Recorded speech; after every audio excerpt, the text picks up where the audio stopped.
Bienvenidos a Expertos de Sillón. Este es el podcast en el que cada episodio nos sentamos con un invitado o invitada y les preguntamos sobre sus placeres culposos, teorías totalizantes, aquellas obsesiones que les consumen la vida. Yo soy Alejandro Cardona. Y yo soy Sebastián Rojas y hoy estamos aquí con Ever Fuentes. Ever, bienvenido a Expertos de Sillón. Hola, muchas gracias. Para todas las personas que nos escuchan, Ever es licenciado en Biología y Química, pero hoy no vamos a hablar ni de Biología ni de Química, vamos a hablar de cómics. Ever, yo tengo una pregunta que son en realidad dos, y la primera es como, ¿cuándo te encontraste por primera vez con los cómics? Y después, ¿cuál fue el momento en el que decidiste, listo, yo voy a leer esta vaina de forma disciplinada, como me voy a meter en este mundo? Ok, bueno, en primer lugar, yo diría que cuando estaba muy chiquitico, en los periódicos de acá en Barranquilla hay como una sección donde son las historietas. Ajá. Entonces tenía Olafo, Mafalda, Garfield, tenía yo, ¿qué? 7, 8 años quizás, y entonces eso era lo que yo leía. Pero en esa época se llamaban historietas, que lo recuerdo porque a mí me encantaba demasiado las historietas de Olafo, eran mis favoritas, o sea, como que las recortaba. Más adelante pues yo dejé obviamente eso porque uno crece, a otros intereses, pero hubo un momento en el que retomé como tal los cómics, digamos hablando de forma digamos como americana, ¿verdad? En el sentido Marvel DC, que fue cuando tenía por allá yo diría 13 años, 13, 14 más o menos, que estaba viéndome esta serie de la Liga de la Justicia Ilimitada. Gran cartoon. Me la estoy repitiendo, no me están pagando la cuña que voy a hacer, la estoy repitiendo en HBO Max. Y es una serie animada, ¿cierto? Sí, es una serie animada. O sea, quien se vea eso tiene como un panorama general del universo DC de por vida. Más adelante, cuando la serie acabó, yo quedé como en el aire. Yo era como, pero ¿cómo así que ya acabó? Ya no hay más Superman, ya no hay más Batman, Mujer Maravilla. ¿Qué voy a hacer ahora? Necesito más de esto. Y pues recurrí a la fuente, a los cómics, y busqué en internet como cómo leer cómics gratis. Sí. Clic. Porque obviamente gratis, porque pues plata no había, estaba estudiando. Y ahí empecé. Y entré en la época donde DC estaba sacando este nuevo tiraje que se llamó Los Nuevos 52, New 52, que fue un reboot después de Flashpoint para hacer un reboot de otras cosas que habían hecho antes. Que un reboot es como, nos vamos a olvidar del canon hasta ahora, como el borrón y cuenta nueva, vamos a... Borrón y cuenta nueva. Exactamente. Entonces yo empecé a leer esos cómics y para alguien, pues para mí que yo apenas estaba iniciando, fue muy impactante ver y leer eso. Pues en primer lugar por el nivel artístico de los cómics que estaba en ese momento. También por la forma narrativa, las historias que se estaban contando, porque eran de origen, o sea, literalmente estaban contando el origen de todos esos superhéroes. Claro. De Aquaman, de Superman, de Batman, de la Mujer Maravilla, Linterna Verde, o sea, y eran historias buenas. Y eso me enganchó. Y te quería preguntar si hay una distinción acá que podamos hacer, porque, no sé, siento que todas estas cosas como que viven en un espectro y un continuo y casi que habrá el tío de uno que le dice historieta al libro compilado del Nuevo 52 y uno se puede morir de la rabia, pero que te quería preguntar, más que por como historieta, que siento que historieta uno puede decir como que, bueno, esa es la que vive en el periódico y es como, son 5 paneles nomás y son súper serializadas así, y luego está, por la que te quiero preguntar un poco, es por la novela gráfica, que ese es otro término con el que yo me encontré, digamos, en la universidad y que a mí incluso me parecía un término como de legitimización, como que era la manera de convencerlo a uno de leerse un cómic, pero que no se sintiera... No me gustan los cómics, me gustan las novelas gráficas. No, novelas gráficas. Pero entonces, como que ¿hay algo significativo en esa distinción o realmente es más algo como de cómo nos queremos sentir sobre lo que estamos leyendo? Yo creo que es más algo... O sea, de darle como una jerarquía a lo que en realidad simplemente son cómics. Ajá. O sea, la novela gráfica son cómics. Sí. Me da mucha pena decirles, pero son cómics. O sea, y en últimas, pues los cómics son libros. Entonces estamos como hablando como un poco como de lo mismo, pero yo siento que esa distinción, para mí, Ever Fuentes, para mí esa distinción de novela gráfica, de cómics, yo no la hago tanto, de verdad. Porque son las mismas empresas que la sacan. O sea, por ejemplo, ahora están sacando un montón de novelas gráficas de Batman donde les entregan a distintos artistas reconocidos como, hey, hazte una historia, la que tú quieras de Batman. Y sale una novela gráfica, obviamente, y tiene el mismo proceso creativo que un cómic, solo que tiene un fin. Ya. Un libro autocontenido, ahí está la historia, la lees y ya. Pero es un cómic, claro, solo que le dicen novela gráfica para hacer eso como, es que yo no leo cómics, yo leo son novelas gráficas. Y eso me lleva a una pregunta un poquito sobre una distinción que sí es una distinción más de como la manera como se organiza el trabajo para producir una novela gráfica versus un cómic. Y un poquito es como, ¿quiénes dibujan estas cosas siempre son los mismos dibujantes, los dibujantes cambian, los escritores y las escritoras cambian, como hay un equipo que se ha encargado de Superman, se encargó de Superman por tantos años, o es que cuando hicieron el universo 52 dijeron, vamos a contratar a pura gente nueva y vamos a arrancar desde el principio. O sea, ¿cómo se escriben estas vainas y de pronto quiénes son tal vez los referentes en este mundo tanto al momento de escribir? O yo no sé si eso se divide, escribir y dibujar, no sé. Sí, digamos que, bueno, de lo poco que yo sé, porque pues obviamente yo soy un fan, no es como que yo haga cómics, pero de lo que yo sé y lo que me he enterado y lo que he podido leer, porque sí me he obsesionado un poco con ciertos cómics, como saber cuál fue el proceso creativo detrás de esa historia que me marcó tanto. Pero sí, o sea, digamos, hay artistas, o sea, dibujantes, que también escriben. Y viceversa, escritores que también dibujan.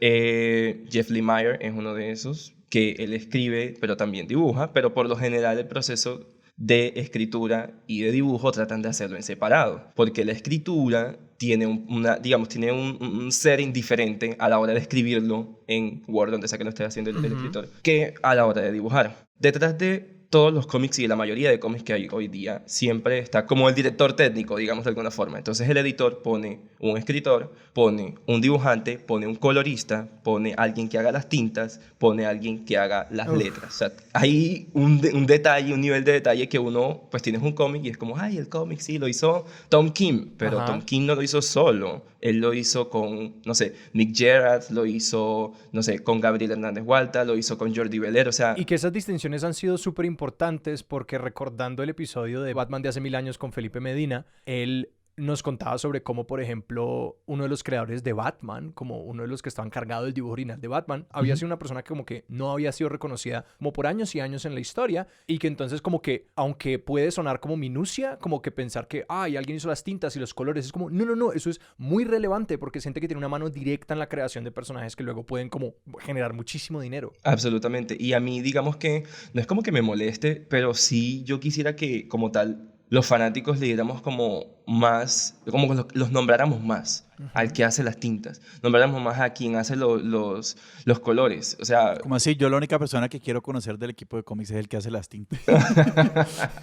Sí, o sea, que los nombráramos más porque es un trabajo muy acucioso que solamente el escritor se lleva el crédito y no es justo porque considero yo, quien más se demora haciendo ciertas cosas son los que hacen los colores. O sea, eso requiere un nivel Dios para terminar eso. Es que es una artesanía muy total, como que son los maestros de su arte, sí. Hoy en día la convención es hacer todo, digamos, en papel y tinta y eso después digitalizarlo. No, o sea, hay todavía artistas que se dedican a hacerlo a mano, o sea, en papel como tal, pero la mayoría están en dibujo digital, coloreado digital, que lo hace todo muchísimo más rápido, pero hay quienes todavía trabajan, pues, a mano y en papel. Y por hurgar ahí en ese proceso, me queda la pregunta de más o menos cómo es ese empalme entre estas personas, pues, porque... Claro. Y el lugar como en el que me quiero enfocar es como entre el artista y el que está dibujando los paneles, porque, por ejemplo, yo leí Watchmen y tengo el librito de Watchmen que a mí me encanta además, como yo soy del partido de la novela gráfica únicamente en el sentido de que yo no tengo el nivel de compromiso para quedarme con la historia, yo soy muy completionista y muy obsesivo, entonces yo necesito acabar las vainas. Y al final de Watchmen está como un montón de bosquejos conceptuales y cosas e ideas y como papeles que se intercambiaban entre el artista, pues entre los dos artistas, el escritor y el dibujante. Y me parecía como una conversación súper interesante, pero que yo decía, si yo me pusiera a colaborar con alguien, yo no tendría idea de cómo hacer esto. Que, por ejemplo, ellos decían, no, hagamos Watchmen exclusivamente en paneles en una cuadrícula, tipo cosas así, como unas decisiones de alto orden, y luego iban hablando de eso, entonces, y que se me hace muy difícil para el escritor, que suele, según entiendo, ser el génesis de cuál es la historia que van a contar y cómo se van a organizar los paneles y qué es, como de comunicarle al artista qué quiere que vaya en cada cuadradito. Sí, digamos que los buenos cómics tienen una muy buena sinergia entre los creadores. Sí. Voy a colocar un ejemplo porque es mi favorito. Amo demasiado ese cómic de Visions, Los Visión. Es cuñita, que es en parte donde se basa la serie WandaVision. Este es un cómic que tiene una sinergia en el proceso creativo hermosísima. Tom King, Gabriel Hernández Walta, que es el dibujante, Jordi Belair, que es la colorista. Se me olvida quién hace las letras, que creo que es Clayton Coles. Yo le iba a decir a los oyentes como, y Ebert no está mirando nada en este momento, como está así cerrando los ojos y recordando. Todos ellos al momento de hacer eso fue antes de pandemia, o sea, los procesos creativos antes y después de pandemia han cambiado, Claro. en parte. Entonces, en parte, el proceso que ellos hicieron fue un poco parecido al que se hace en pandemia, que era como por mails. Entonces había un mail que se lo mandaba a Tom King con la idea del número 1 a Gabriel Hernández Hualta y él como que hacía como unos bosquejos y tal. Iba y venía la idea. Eso también lo conversaban con la colorista y entonces la colorista decía, bueno, pero es que si hacemos la historia de esta manera en una sola como temporada, como climática, no sé si me va a entender, no me acuerdo el nombre de eso, como season. Estación, Esa es la palabra, estación. Iba a ser como de pronto como muy plano y la idea que tuvo ella fue hagamos esta historia de acuerdo a las estaciones. ¡Fua! Y es algo que uno diría como, oh, pero Tom King, qué mente tan maravillosa y prodigiosa la tuya que pensaste hacerla por estación. Ajá. Pero en realidad no, fue un proceso de sinergia entre ellos tres, también con el editor, creo que este editor es Will Moss, si mal no estoy, y entre todos ellos estaban como hablando de eso, y de ahí sale la historia tan bonita y tan hermosa que es The Visions. Entonces no es justo, considero yo, que se hable The Visions de Tom King, porque hey, es de Kim, Walta, Belair. Ajá. Entonces es como de ellos tres. Me queda la duda por otro término como que botaste ahí al aire hace un rato, que era la fórmula narrativa. Y como antes de entrar en cómics específicos, dijiste más o menos como que los cómics tienen una fórmula narrativa diferente, específica a esa forma. Contanos un poco de eso. Pues una narración tiene un inicio, un nudo y un desenlace. Lo básico, ¿no? Tercero de primaria. Pero la forma en que los cómics lo hacen, para mí, cuando yo empecé, a mí me voló mucho la cabeza. Porque en una misma página tienes la historia en el presente, pero también puedes tener un flashback. O sea, te vas hacia el pasado, pero también te puedes ir al futuro, ahí mismo, y tienes todo eso ubicado de una manera tan perfecta, o a veces no tan perfecta, que eso es súper genial cuando pareciera que no encaja, es como lo mejor. Y esas formas yo de pronto no las he encontrado como en otros lados. O sea, si vas al cine tienes que estar concentrado en lo que te está mostrando en ese preciso momento la pantalla. O sea, ahora mismo, por ejemplo, ahora aquí estamos viendo lo que estamos viendo nosotros en esta pantalla. Y así es en todo, en audio y video. Pero esta forma que tienen los cómics de tener como varios paneles, ¿cierto? Y el artista poder trabajar y hacer magia, porque, o sea, para mí hacer cómics eso es hacer magia prácticamente. Esa forma es bastante como propia de los cómics. Apenas decís eso, como lo del anacronismo, el paralelismo, como que hay una destreza con las que los cómics son capaces de hacer eso, que de hecho se refleja en muchísima torpeza en otros medios, como el cine, o más que nada el cine, como que al cine le cuesta mucho trabajo contar historias en desorden y las que logran son pocas y son obras majestuosas. Pero, por ejemplo, es que de una lo mencionaste y, por ejemplo, Watchmen tiene un capítulo en el que se cuenta una historia en como 4 o 5 líneas temporales diferentes, pero que van como hablando entre sí, porque es el Doctor Manhattan que vive el tiempo de manera como plana, como que él no vive el tiempo. Y entonces cuentan como la percepción de él desde allí. Y uno se mete porque es muy fácil seguirle el hilo a eso. Y el otro que estoy pensando es en La Casa de X, Poderes de X, que es un cómic de los X-Men que, o sea, son las 9 vidas paralelas de una misma persona contadas en 5 momentos temporales diferentes, como el año 0, 100, 1000 y 10.000. Y es como cuando vos haces la cuadrícula de cuántas historias estás siguiendo allí, son como un par de docenas, y uno le sigue el hilo, y tenés toda la razón, como que por ese espacio de la página y por esas configuraciones, el cómic puede contar ese tipo de historias mucho mejor que otro medio. Así es. Hablemos entonces de de algunos de tus cómics favoritos. Nos hablaste mucho de The Visions. Hablemos de The Visions y hablemos de otros cómics con los que hayas como conectado de una manera particular. Y yo, la verdad, quiero decirte que esto es una pregunta que a mí personalmente me interesa muchísimo, porque cuando empezaste a decir, no, y estos cómics me marcaron un resto, digamos, en mi entendimiento novelocéntrico del mundo, yo decía, claro, a la gente la pueden marcar los cómics como a mí me han marcado muchas novelas. Entonces, como quiero saber cómo estas vainas como transforman entendimientos de tu propia vida. ¿Por qué te has enamorado de los cómics que te has enamorado? Porque, bueno, para mí me he enamorado de los cómics porque los cómics son un lugar seguro. Un poquito de mi historia personal, y es que en el colegio, que cuando yo empecé a leer los cómics, siempre era como el chico nerd, entonces tenemos como un poco de este cliché, pero sí era como el chico nerd que como que le hacían bullying y tal. Y en ese sentido los cómics fueron como un lugar seguro para mí, porque yo podía llegar a esas historias y olvidarme de todo lo que estaba pasando por fuera. Y por muchas otras cosas, en familia, en fin. Y en ese sentido eran como historias que lograban sacarme de mi realidad y me llevaban a otra completamente diferente. Y bueno, hablando un poco de los cómics como que más me han marcado, está The Visions, que son 12 números. Este es una historia que, bueno, ya toca hablar de continuidades, porque ahora mismo toca hablar de continuidades. Expliquemos esa vaina. Para poder darme a entender. Sí. Sí. ¿Qué son continuidades? Sí. Las continuidades en los cómics son muy importantes, porque cuando uno le dice a alguien, ¿quieres leer cómics? O cuando alguien me dice, ¿me quieres leer cómics? Yo a veces dudo como para dónde los mando. No quiero como asustar a la gente, como, oh my God, es muy difícil leer cómics. No lo es bastante sencillo. O sea, vamos a calmarnos. Pero sí hay que, digamos, entender un poco la continuidad para poder disfrutar aún más la historia que estás leyendo. Porque es más chévere cuando tienes el espectro amplio de todo de donde se está narrando esa historia. Okay. Es muy genial. Entonces, por ejemplo, yo empecé en una continuidad que se llama Los Nuevos 52. Y ojalá que no me esté, digamos, equivocando con la fecha, pero sé que fue más o menos 2011, 2012, creo, cuando el mundo se iba a acabar, que no se acabó, anyway.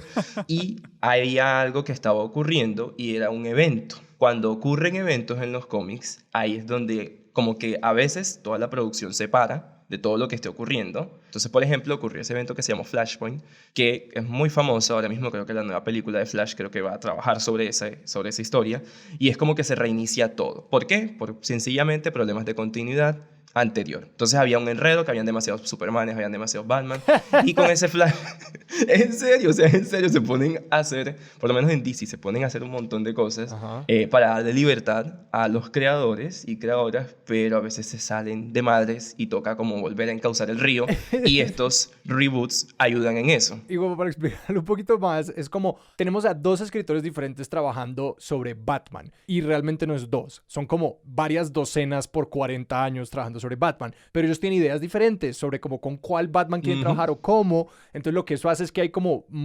diferencias irreconciliables entre dos Batmans, porque uno es un asesino y el otro no, yo qué sé. Entonces, ¿qué dice DC? Es como que tenemos que encontrar alguna manera de que todo esto quepa dentro del mismo mundo, y como ellos muy útilmente habían descubierto de que, por ejemplo, Flash podía viajar en el tiempo y entre multiversos más adelante, entonces luego le dieron un montón de habilidades a la gente de hacer eso y dijeron, es que son muchas versiones del universo. Entonces hay muchas versiones de Superman, muchas versiones de Batman, pero en cierto punto se volvió tan inatenible para los fans como que querían seguir la totalidad del universo, que es como, y esta mierda se acabó, reseteamos, nuevos 52, esto vuelve a empezar. Es 52 en referencia a las 52 tierras, 52 universos que existen en DC Comics. Se resetean todas las 52. O sea, sí, es como el vamos a calmarnos de los cómics.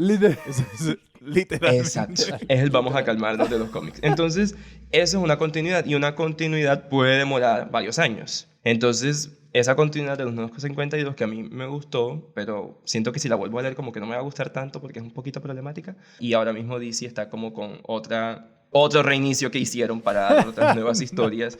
Entonces es como, yo amo a DC, o sea, yo empecé con DC Comics, sí. Es mi primer amor en los cómics, pero es que a veces hacen unas cosas que yo digo como, machi, vamos a calmarnos y vamos a tomarnos como esto en serio y dejemos como que la línea continúe por más tiempo. Con Marvel es un poquito diferente. Que he escuchado un poco que la crítica contemporánea de esto es como, dejen de hacer eventos y dejen de resetear. Basta ya. Porque los eventos son súper taquilleros, pero entonces como que no le dejan a las otras historias respirar. Como que los eventos lo que requieren es que todas las historias giren en torno a esto, que según yo entiendo, si hay un evento ocurriendo, entonces tanto el cómic de Superman como el de Mujer Maravilla, como el de Batman, todos van a estar lidiando con la parte de ese superhéroe, de ese gran evento. Y es una manera de lograr que un lector de Batman compre a la Mujer Maravilla, viceversa, pero que entonces como que, pero la gente que sencillamente quiere leer sus historias de Batman o de Mujer Maravilla, pues no pueden, y también pues que cada vez que resetean, pues es muy bueno para los nuevos fans que pueden engancharse con nuevas historias de origen, pero entonces la gente vieja dice como... ¿Y qué pasó con esta historia que yo estaba siguiendo? Me la botaste a la basura y ahora ¿en qué quedo? O sea, por eso en parte yo casi ya estoy un poquito como alejadito un poquito de DC, estoy tratando de volver. Porque sí, esos reseteos son bastante bravos. Ve, y Marvel, o sea, y el multiverso de Marvel, cómo es diferente a eso, porque suena que... Ahí ya hablemos de Marvel. Sí, pues le hemos dado a DC cómo lidia Marvel con esos problemas. Y para dar las coordenadas rápidas, como para los que no se ubican, DC es Liga de la Justicia, Marvel es los Avengers. X-Men. Los Avengers y X-Men, eso es. Que son de Disney. Ajá, son de Disney, sí. Que son de Disney. Sí, entonces digamos como con Marvel es un poquito más calmada la cosa en tanto multiversos, hasta hace un tiempo, porque ellos sí han tratado como de continuar, o sea, tener como un riachuelito y por ahí llevan todo, o sea, por ahí va todo. Hasta el 2015, que fue cuando ocurrió Secret Wars, que es un evento que a mí me marcó personalmente. O sea, yo tengo en orden de jerarquía The Visions, Secret Wars. O sea, como Dios, Jesús, o sea, Visions, Secret Wars, porque es un evento que, digamos, el arquitecto de todo esto fue Jonathan Hickman. Y bueno, ya voy a hablar de esto porque qué carajo. Para la época de 2014, Marvel tenía una línea que se llamaba Marvel Now, con unas historias muy buenas, que estaba Michael Bendis, oh my God, no sabía el nombre, y él tenía como la mayoría de historias de los X-Men, había algunas de los Vengadores también, y, bueno, los Vengadores los tenía Hickman, ya me acordé. ¿Y estos eran los editores o los escritores? Escritores. Entonces, lo que ocurrió fue que en esas historias que estaban contando, sobre todo de los Vengadores que estaba escribiendo Jonathan Hickman, algo estaba ocurriendo con el universo. O sea, todo con el multiverso más precisamente. Las tierras se estaban chocando y estaban destruyéndose esos universos. O sea, la Tierra era como el punto de cohesión y como el punto de desequilibrio de todo el multiverso Marvel. Y entonces se encontraban dos tierras y una tenía que morir. O sea, literalmente eran los héroes, en este caso, de esa tierra contra otra tierra, se encontraban en un espacio como de confluencia, de convergencia, esa es la palabra, de convergencia, y en eso tenían que destruir a la otra tierra para que su tierra sobreviviera. Y eso estaba ocurriendo de fondo. Y todos los demás superhéroes estaban en lo suyo. Entonces tenías tú a, no sé, Punisher estaba en lo suyo, tenías tú a Black Widow en lo suyo, cada quien estaba en lo suyo. Porque están estos héroes como de escala cósmica y luego están como los Punishers y los Black Widows, que es como mucho más mundano, por decir una palabra. Exacto, Daredevil, total, que son unas historias muy buenas, de verdad, también. Pero a escala, digamos, como cósmica y un poco grandilocuente, algo estaba ocurriendo en el multiverso. Y era muy chévere porque había como toda una campaña de expectativa en las portadas, porque decía como el tiempo se está agotando, quedan tantos meses, el tiempo se está agotando, quedan tantos meses, hasta que se nos reveló que venía un evento que se llamó Secret Wars del 2015 y literalmente todo muere. O sea, al final nadie logra salvar nada, pero de fondo teníamos a alguien que logró salvar todo, que se llama Doctor Doom. Doctor Doom logró salvar con el hombre molécula como distintas, como pedacitos, retacitos de los distintos universos y los unió en algo que se llamó el mundo de batalla o de Battleworld. Entonces tienes muchas historias que se están contando al mismo tiempo y historias completamente diferentes con una calidad narrativa supremamente hermosa y una calidad visual supremamente hermosa. Eso a mí me reventó la cabeza porque yo no había vivido algo así antes. O sea, yo el Flashpoint no lo viví como tal con el tiraje, yo lo leí completo, pero Secret Wars yo lo leí mes a mes, o sea, semana a semana, y eso era algo muy emocionante y eso a mí me voló la cabeza y yo todos los miércoles era como, oh my God, ya va a salir este nuevo cómic, me lo tengo que leer. Yo estaba flipando de multicolores, chicos. Y también está obviamente el elemento de seguir esto en simultáneo, ¿no? Porque imagino que hay así como cuando hay una serie que está llegando a su final de temporada y la gente le está siguiendo y conversando sobre eso, me imagino que hay unos foros súper activos de qué va a pasar, qué está pasando, conectando eso, y pues eso te conecta con una comunidad que debe ser increíble. Contanos más sobre eso. Eso es lo mejor, porque digamos en esa época yo estaba en Facebook, ya yo no uso Facebook, pero ajá. ¿Se llama Meta ahora? Bueno, no sé, en fin. Se llama el multiverso de Facebook. Sí.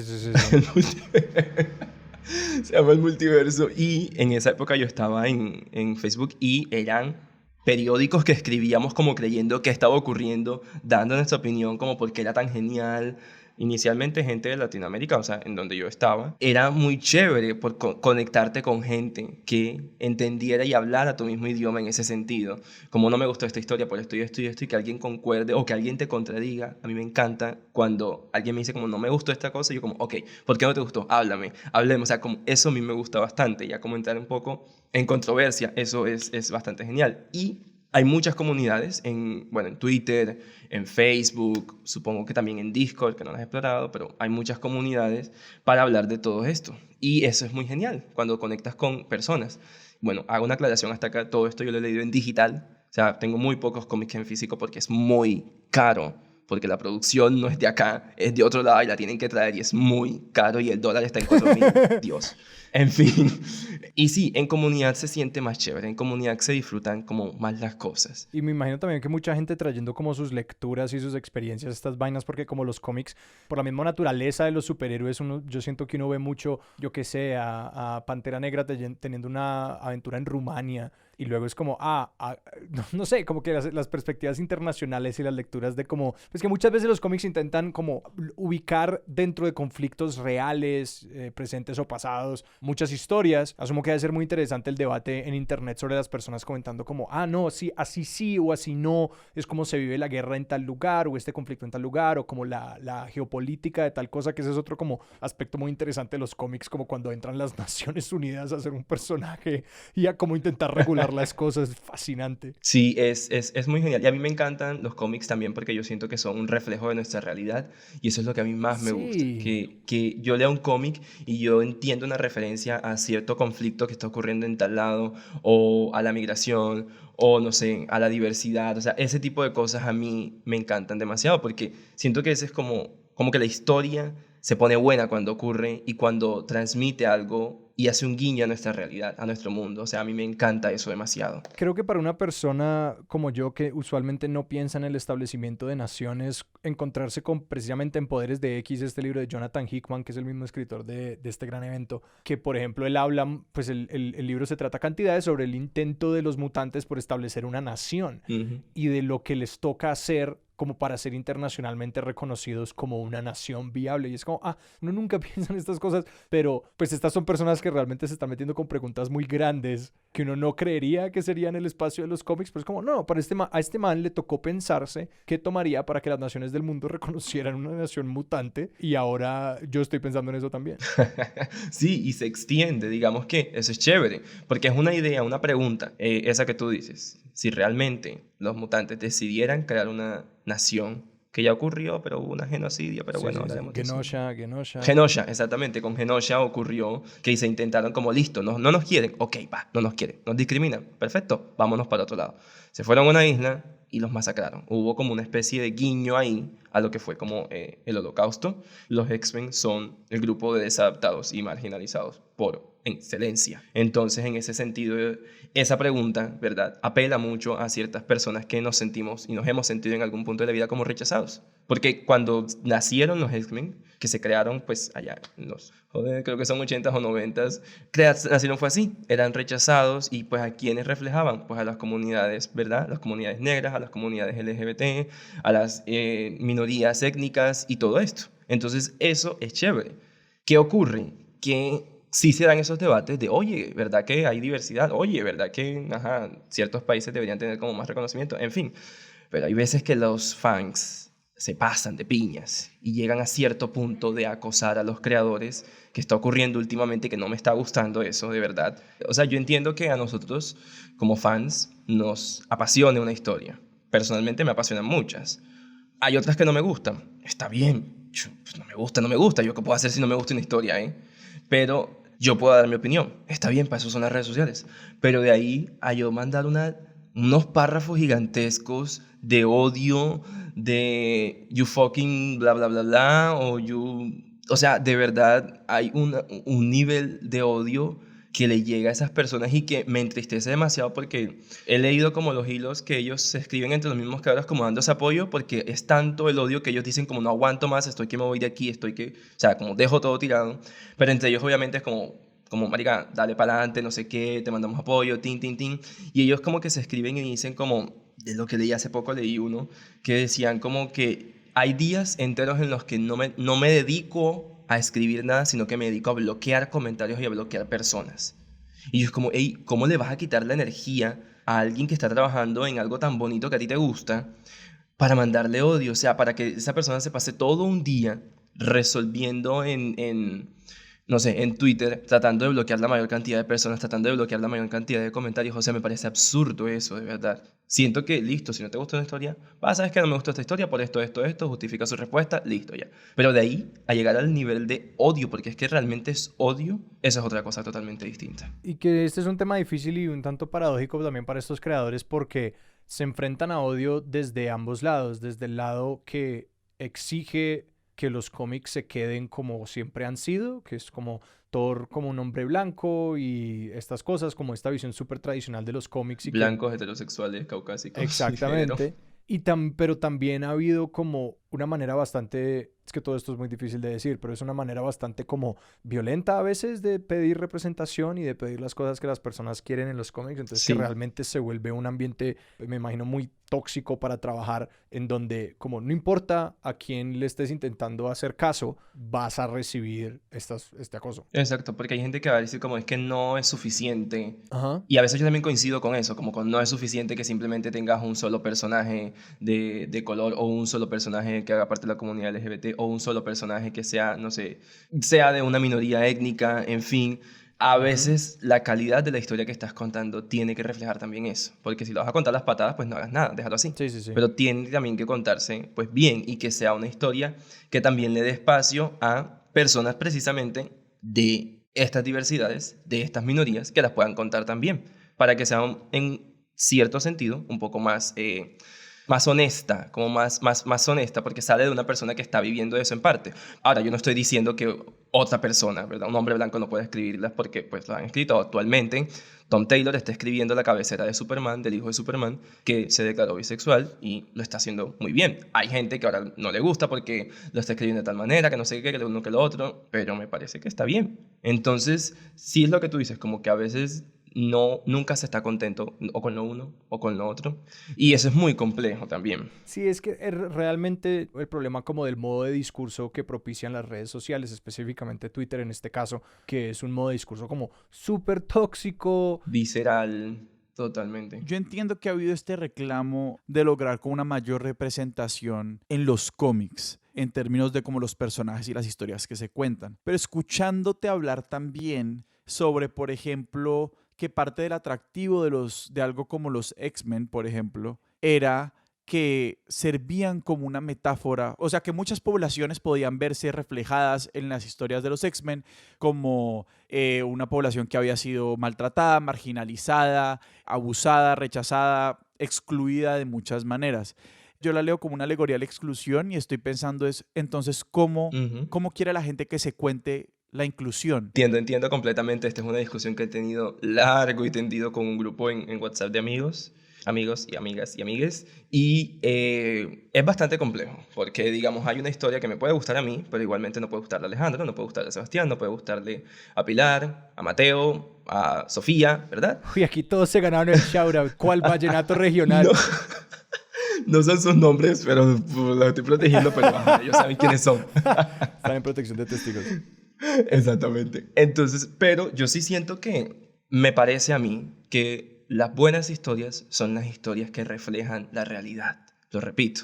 Y si ya nosotros estamos viendo que hoy día nuestra realidad nos está mostrando que, no sé, las personas LGBT podemos estar más abiertamente en el mundo, ¿por qué no reflejar eso también en las historietas, en los cómics, ¿cierto? ¿Por qué no reflejar también, no sé, lo que está ocurriendo con el feminismo? ¿Por qué no darle también espacio en los cómics al feminismo? Que sí los hay, que son muy buenos, muy recomendados, podríamos hablar de eso, quizás en otro momento, o quizás ahorita más tarde. Pero ¿por qué no darle espacio a eso? Porque siempre ha sido así en los cómics y siempre ha sido así en cualquier forma de entretenimiento. Tratar de hacer un reflejo o una alegoría o una metáfora o una historia directa también, porque se puede, de lo que ocurre en nuestra realidad. Pues es que también, por poner la metáfora de los X-Men sí eran una alegoría de los excluidos, pero igual eran como personas muy hegemónicas que ahora eran excluidos por su poder. Entonces era como, ¿y qué pasa con todas las otras personas que también deberían tener el gen mutante, pero que no las estamos viendo aquí. Entonces sí se vuelve un reclamo como de verosimilitud y creo que también va por el lado de como los y las creadoras que están del otro lado, que entonces se les pide, bueno, entonces que haya personas afro contando historias de personajes afro porque ¿por qué no han estado hasta ahora? Todo este tipo de cosas. Es que es total. Es eso, es el problema de la representación en general trasladado a los cómics. Que yo siento que no debería ser un problema en general. O sea, es como simplemente denle espacio a creadores que puedan de forma libre crear esas historias, porque las hay.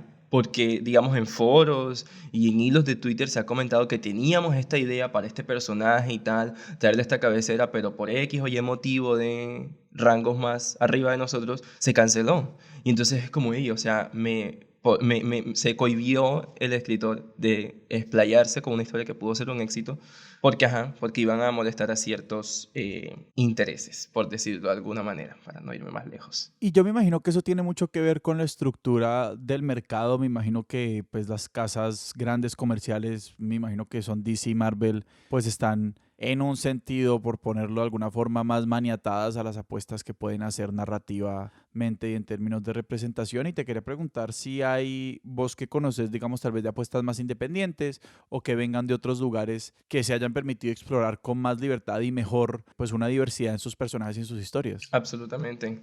Que hoy en día hay, y eso me encanta porque hay como una explosión de editoriales independientes. Amo demasiado, quisiera poder comprarlas todas. Todos esos productos porque son hechos con mucho esfuerzo, son hechos con pocos recursos, porque son casas independientes, y son hechos con mucho amor. O sea, son historias que, por lo general, y creo que sería el caso de todas las que son editoriales independientes, no es impuesto. No es, Alejandro, te entrego este personaje para que lo hagas. No, es Alejandro diciendo, yo quiero hacer este personaje. Y me traigo a Juan Mateo no sé qué para que me haga el arte, y tuve una conversación con él y hubo una sinergia bien chévere y entre los dos dijimos, vamos a hacerlo, y se consiguieron una colorista y están tratando de trabajarlo y hacen el pitch y ¡pum!, la logran en una editorial independiente. Entonces, por ejemplo, tienes el caso tú de Image Comics, que se escribe como Image Comics. Bueno, esa es como una de las que se creó en los 90, precisamente saliéndose creadores de las dos casas principales, de Marvel y de DC, decidieron como formar su propio rancho aparte y crearon esta, que era donde se creaban historias loquísimas, muy buenas, o sea, para la época, y le daba libertad creativa a los creadores y creadoras, que es como lo más importante en esto. Y creo que ellos también tenían una posición frente a quién era dueño de los personajes, si mal no recuerdo. Sí, es que ese es otro gran problema que hay en los cómics, y es como quién es dueño de qué, ¿cierto? Porque si trabajas para DC y trabajas para Marvel, la historia que sea que tú escribas no es tu historia, le pertenece a DC o a Marvel. Batman es prestado. Literal, es prestado, son personajes prestados, así de sencillo. Sin embargo, en las editoriales independientes, la propiedad intelectual le queda a los creadores y creadoras. Entonces, si yo escribo una historia, esa historia me queda a mí, porque es mía. Obviamente hay unas regalías para la empresa, desde luego, pero si yo quiero trasladarla a otro escenario, no sé, una serie de televisión, o la quiero trasladar a cine o a cualquier otro medio, lo puedo hacer yo, y eso va hacia mí. O sea, yo puedo hacerlo porque yo tengo el poder de hacer eso, porque yo soy el creador o la creadora que se inventó esta cosa. ¿Y cómo son diferentes esas historias y el desarrollo de esas historias? Porque, por ejemplo, a mí una dimensión de los cómics que me parece súper interesante es, por ejemplo, que cuando llegamos a los Nuevos 52, por poner un ejemplo, y van a contar la historia de origen de cada superhéroe, son unas historias como súper marinadas y que se han contado un montón de veces, que de hecho la experiencia para alguien que la escucha por primera vez o la lee por primera vez, de hecho no es la de leer una historia cansada, sino como leer como una vaina demasiado refinada, es como este diamante al que ya hemos llegado, porque como que ya sabemos cómo contar una historia de Batman, de hecho muy bien. Demasiado. Y cuando uno lee esos orígenes en cualquier cómic de Batman, porque incluso los mismos autores como que la vuelven a contar, como que vuelven a trazar esas líneas a grandes rasgos cuando van a contar una nueva historia, muchas veces uno lee una cosa que uno dice como, esta historia es perfecta y es increíble, y los hilos temáticos y estas conexiones son increíbles, y que pues ese es el beneficio de tener esta como relación multiautorial con un personaje. Pero entonces, ¿qué pasa cuando esos personajes son de una persona o de un par de personas y son ellas quienes como maduran esta idea? En general, y lo que yo más he leído es que los creadores y creadores se sienten como con mayor libertad. O sea, sienten como que se les quita un peso encima porque pueden crear un universo completo si se les da la gana desde ceros. Ajá. Y eso es fantástico. Hay una libertad creativa impresionante. Hay unos márgenes, obviamente, que sea una historia decente. O sea, no quiero como que tampoco se me vaya a malinterpretar, pero en general hay una libertad completa y eso a algunos creadores les gusta. O sea, algunos creadores están yéndose a Image, están yendo a Boom Comics, están yendo a Bold Comics, o sea, porque ellos quieren crear historias a su antojo y es lo que les llama, porque ese es como lo que los llevó a ser escritor, dibujante, entintador, colorista, poder crear. Y es algo que me parece muy interesante porque incluso, como entendiendo lo que hay detrás por mis reclamos de representación, es un poquito como lo mamón que es la reforma, ¿no? Es como, fue pucha, pues en el mundo, en el universo de DC, bueno, yo no sé, en los 52 multiversos paralelos de esta vaina de la que hemos hablado, hay algo que es muy poco satisfactorio de simplemente como hacerle un par de cambios a una estructura que está en su gran mayoría establecida, mientras que en esta como creación de un nuevo universo como si está esta como satisfacción que yo llamaría como más revolucionaria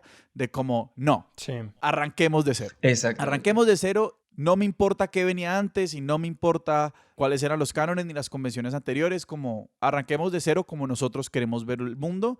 Yo no conozco de nuevo este mundo ni estas discusiones, pero como me parecería muy aburridor tener que simplemente hacerle como remixes a unas vainas que ya están más o menos dadas y como, uy, qué chimba hacer una nueva iteración, pero es que lo que yo quiero es crear un mundo distinto. Totalmente, totalmente. Y eso es genial, porque a estos creadores y creadores les encanta eso. O sea, y es lo que yo decía al inicio, es que esto es magia. O sea, yo desde un punto de vista como de fanático, yo a veces digo, ¿cómo rayos se les ocurren estas historias tan geniales? O sea, ¿de dónde? Voy a colocar un ejemplo porque estoy que me hablo de esta historia y la recomiendo muchísimo, que se llama El Departamento de la Verdad, The Department of Truth, de Image Comics. Lo escribe James Tynion IV, el cuarto. Ese es su nombre, James Tynion, el cuarto. Y lo dibuja Martin Simmons. Dios mío, si pudiera gritar aquí lo grito. El arte de Martin Simmons o sea, es una cosa loquísima. De verdad, o sea, tú te sientes viendo eso, literal te sientes viendo un cuadro de museo.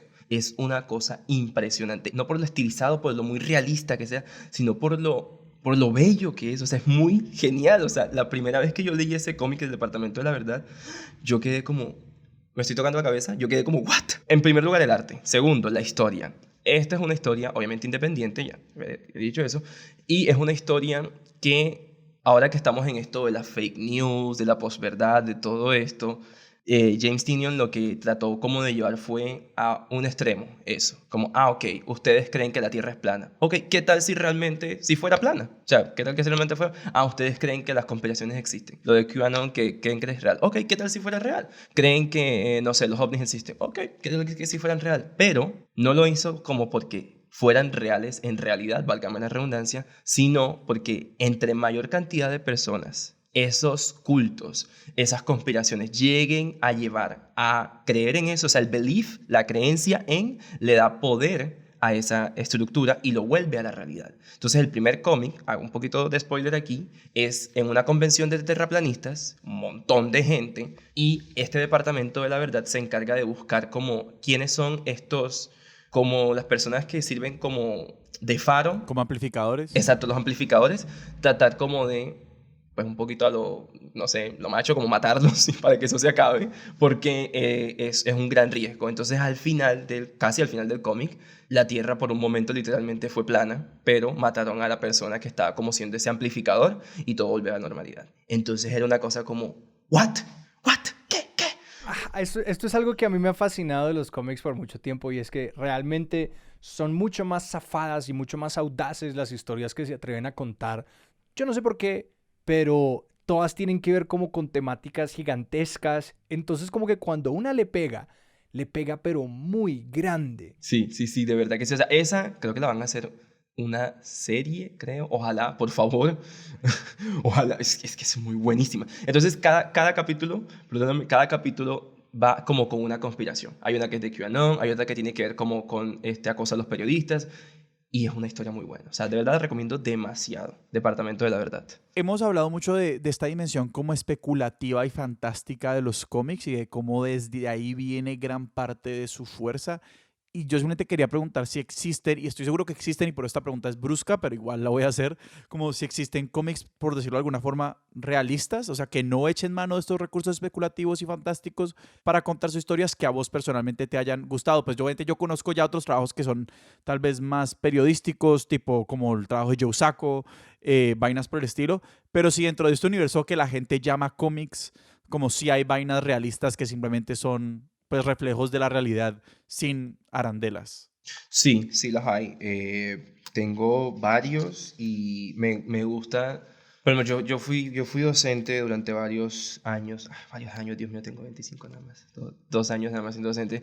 Hay una clase que se llamaba Cátedra de Paz y yo trataba de hacer miles de maravillas para explicar el proceso de paz a chicos desde tercero a séptimo, octavo creo que era.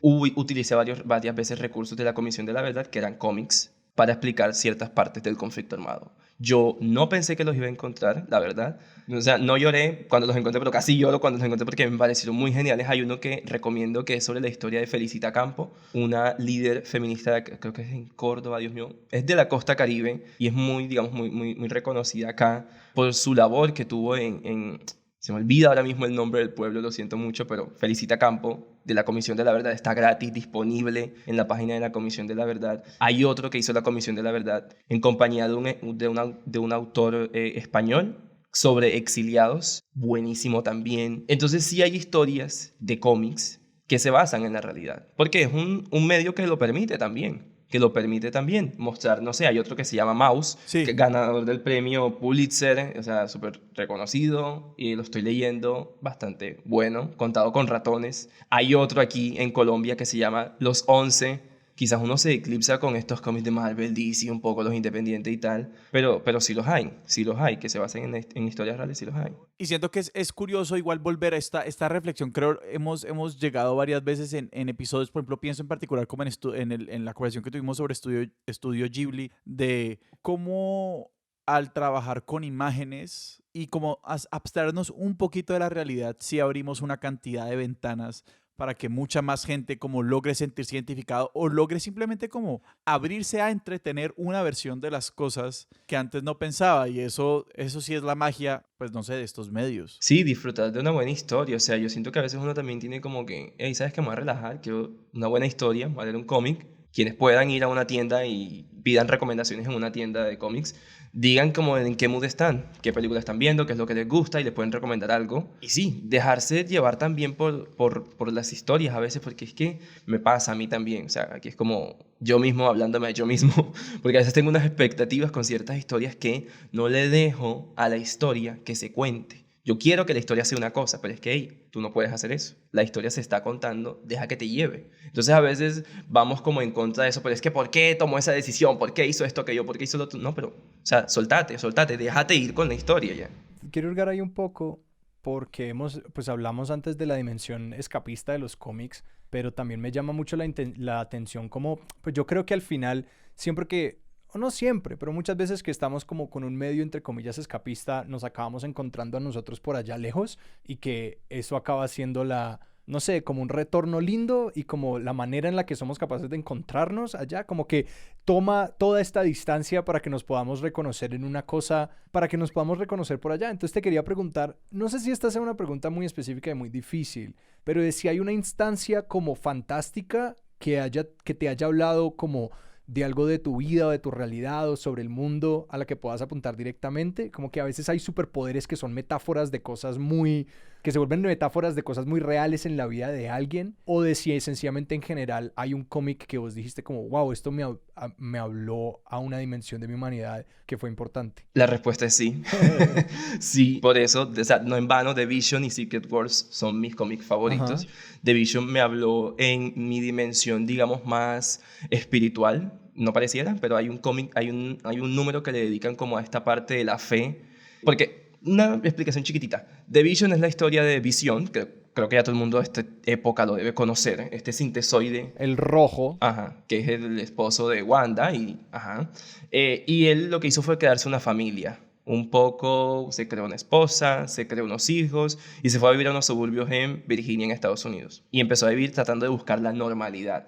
Pero lo que pasa es que él es un personaje muy extraordinario. Entonces es la historia que nos habla también a nosotros como seres humanos. A veces tratamos de encajar en ciertos estándares de normalidad o de lo que es bueno, lo que es correcto, cuando tú como persona eres un ser tan extraordinario que no encaja en eso, tú eres otra cosa totalmente diferente. Y eso es un poco entrar en la locura, tratar de encajar en eso cuando no se puede. Y eso también me ha hablado a mí, porque en mi vida, o sea, yo antes era cristiano, ya ahora no, pero por ciertas cosas de la vida, pero me habló también en ese sentido que no necesariamente la deidad debe estar como enclaustrada en 4 paredes en una iglesia, sino que también puede estar dentro de uno. O sea, uno mismo puede crear su propia, no como creencia, pero sí uno puede como ajustar ciertas cosas a uno mismo. No sé si se me estoy dando a entender aquí, espero que sí.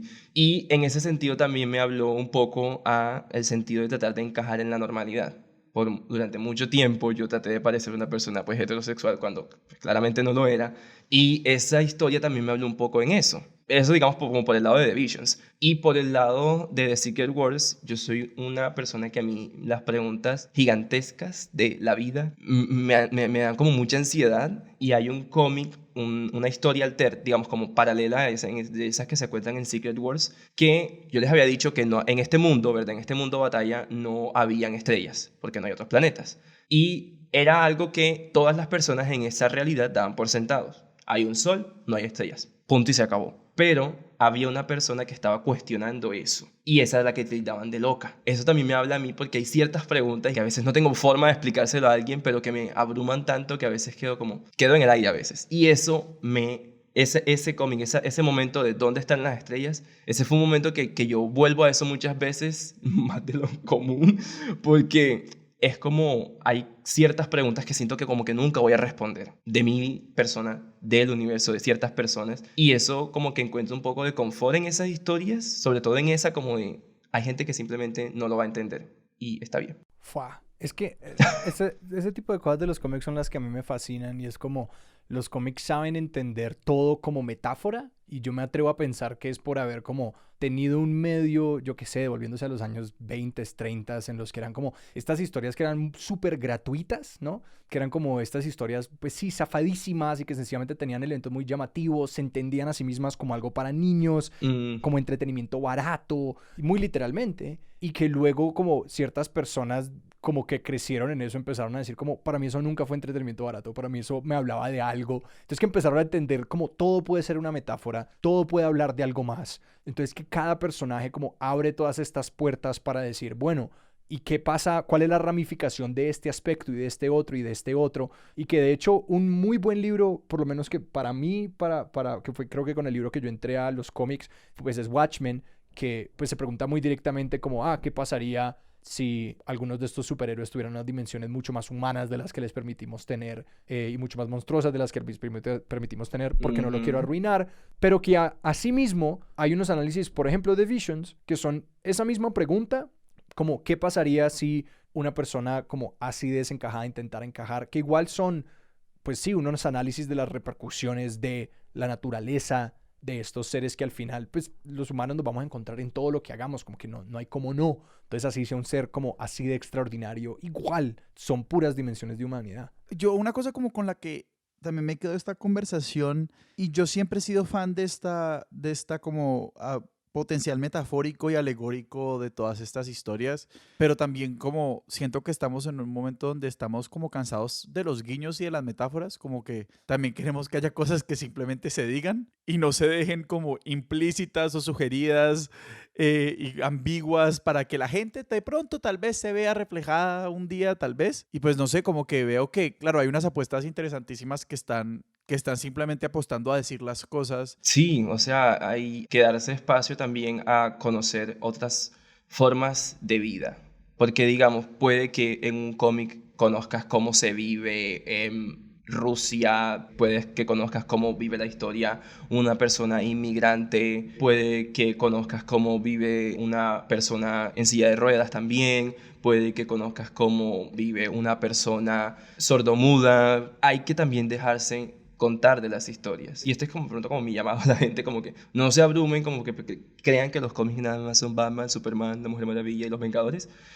Eso es la punta del iceberg. Realmente esto es mucho más vasto. Hay un nivel creativo y todos los años esto está creciendo más. O sea, la pandemia no paró los cómics, al contrario, el año de la pandemia fue como uno de los más, o sea, como de los más exitosos, contradictoriamente, que yo todavía me estoy preguntando cómo, no sé, pero fue uno de los más exitosos a nivel de ventas, demasiado. Y que hay como una demográfica creciente y también cambiante, ¿no? Como que sí, es un cambio pues realmente tectónico en quiénes y cuántas personas están leyendo los cómics. Absolutamente, y eso te permite encontrar otras historias más, no más chéveres, pero historias chéveres, así de sencillo, o sea, todas las historias son chéveres, pero permítete encontrarte con otras historias chéveres, con otros puntos de vista, permítete encontrar, no sé, te tengo que hacer esta referencia porque este es un cómic muy bacano que está saliendo y también se los quiero recomendar, que se llama Wonder Woman Historia, y es como, no es una reimaginación, pero sí es como una especie de historia, la redundancia ahí, desde el punto de vista de una escritora feminista. Quizás esto cause un poco de escozor en algunas personas, quizás no, ojalá y no, pero Wonder Woman claramente es este personaje femenino y que representa la feminidad y el feminismo en DC, unas veces mejores que otros, porque si uno mira la historia de Wonder Woman, siempre ha estado escrita desde su origen, fue como no voy a hablar del origen porque el origen es una cosa diferente, pero sí, a lo largo de los años sí ha sido escrito como por muchos hombres, de los 2008, quisiera decir de pronto 2006 hacia acá, han entrado como mujeres a escribir y han sido historias muy chéveres. Y esta historia la está contando Kelly Thompson en compañía del artista Phil Jiménez y con los colores de Hi-Fi. Y Dios, o sea, búsquenlo, esto es para dar alaridos, como diría Diana Uribe. Esta es una historia impresionante. El dibujo es impresionante, los colores, es muy bueno. O sea, yo no puedo recomendar más este cómic, es algo impresionante. Ya salió el número 1, pero es un libro, un mamotreto bien grandecito y bien bacanito. O sea, de verdad, si lo pueden tener en físico, es una inversión, pero hay que hacerlo. Y el número 2 creo que va a salir en octubre, si mal no estoy, y el número 3 debería salir en diciembre de este año.